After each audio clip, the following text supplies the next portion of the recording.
Une nouvelle attaque a visé une église du centre du Nigeria dans l'état de Kogi où 12 fidèles ont été enlevés. Alors que le pays connaît une flambée de kidnapping, les autorités renforcent la sécurité autour des lieux de culte. L'Asie du Sud et du Sud-Est est confrontée à des inondations d'une violence exceptionnelle. Plus de 900 morts et des centaines de disparus ont été recensés en Indonésie, en Thaïlande, en Malaisie et au Sri Lanka où les secours peinent encore à atteindre les zones sinistrées.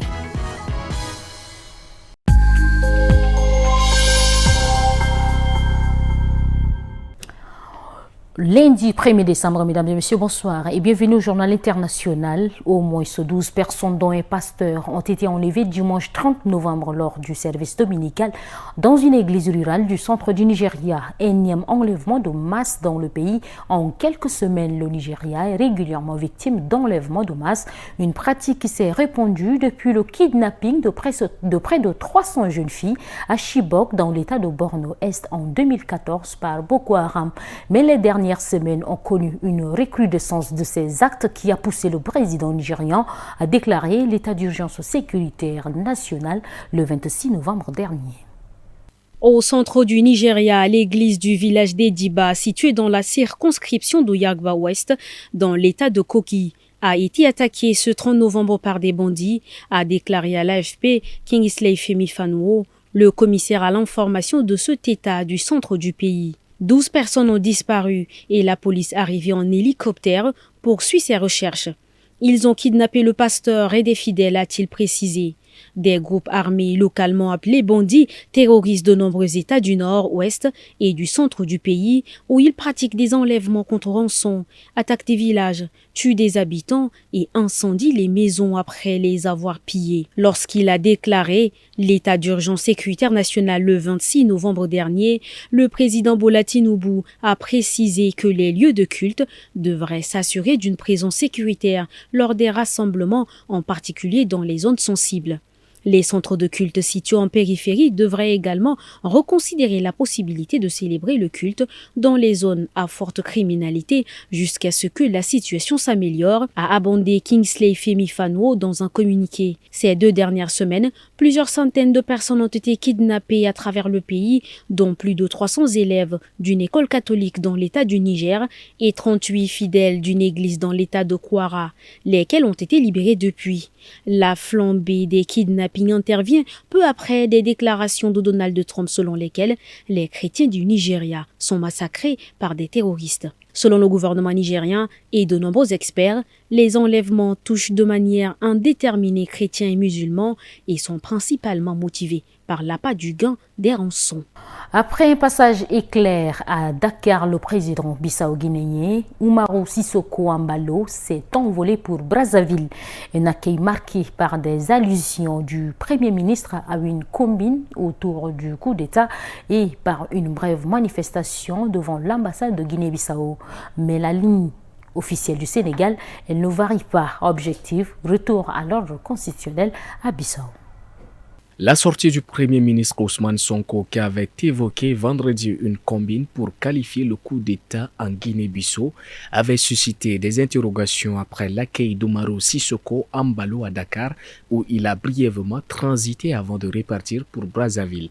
Mais pas de contradiction selon une source à la primature.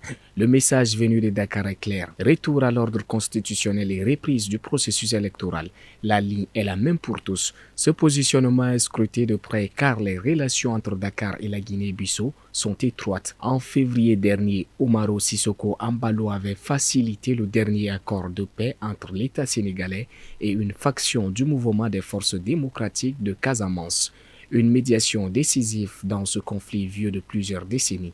Bassirou Diomaye Faye, où l'un de ses ministres devrait prendre part à la mission de la CEDEAO envoyée à Bissau pour ouvrir un dialogue avec les militaires qui ont pris le pouvoir.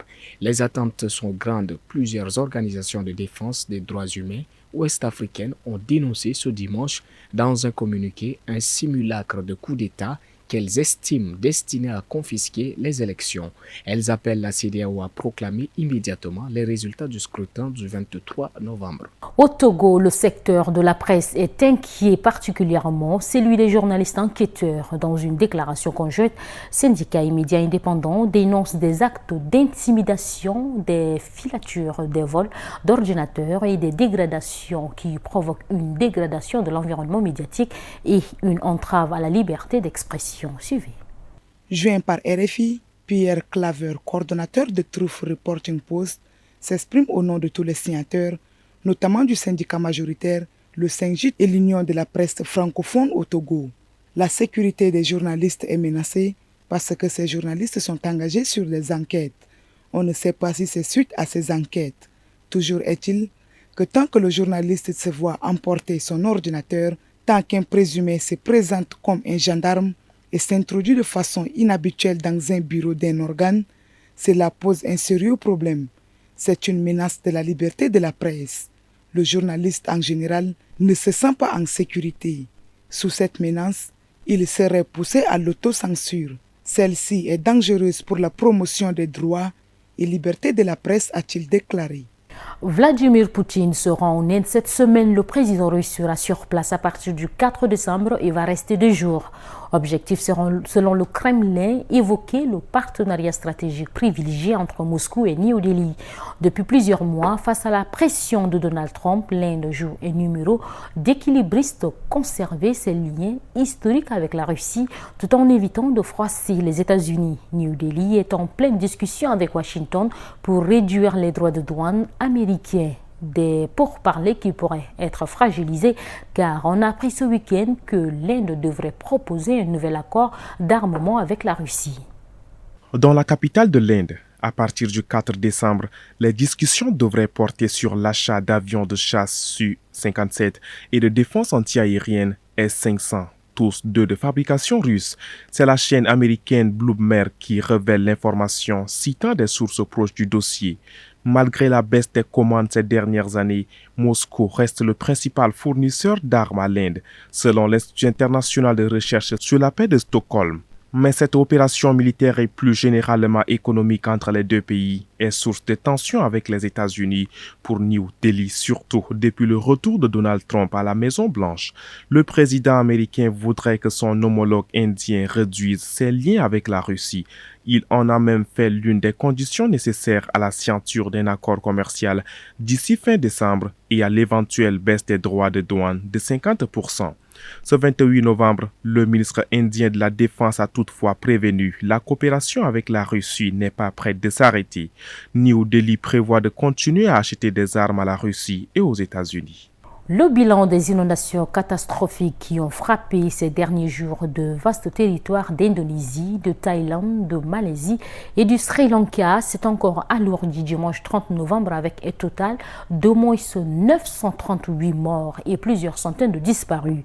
Les autorités de ces pays d'Asie s'activaient pour dégager les routes et les débris de tenter de retrouver des personnes portées disparues après des pluies diluviennes, des crues subites et des glissements de terrain.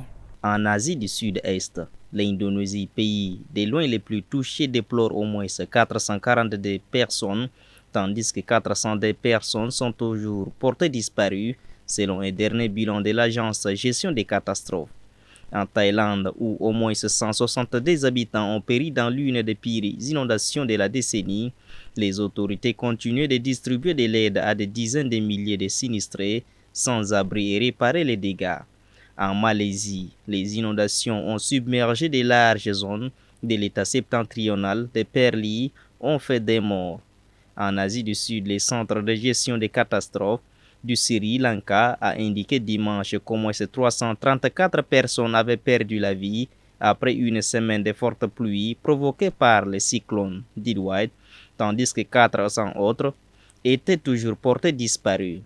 Dans le village de Sungai, Nialo, à environ 100 km de la capitale de Sumatra Ouest, Padang, les eaux de crue avaient en grande partie reflué dimanche, laissant des maisons, des véhicules et des cultures recouverts d'une épaisse boue grise. Les autorités n'avaient pas encore commencé à dégager les routes ont indiqué les habitants à l'AFP et aucune aide extérieure n'était arrivée. En Thaïlande, les autorités continuent de rechercher les nombreux disparus et le gouvernement a mis en place des mesures de secours pour les personnes touchées par les inondations, y compris une compensation pouvant aller jusqu'à 2 millions de bahts, soit 53 000 € pour les foyers ayant perdu des membres de leur famille. Mais les critiques envers la réponse de la Thaïlande aux inondations se sont accrues et des responsables locaux ont été suspendus de leurs fonctions. Chers téléspectateurs, c'est ici que prend fin cette édition. Merci de l'avoir suivi. Restez connectés sur Tchad Info.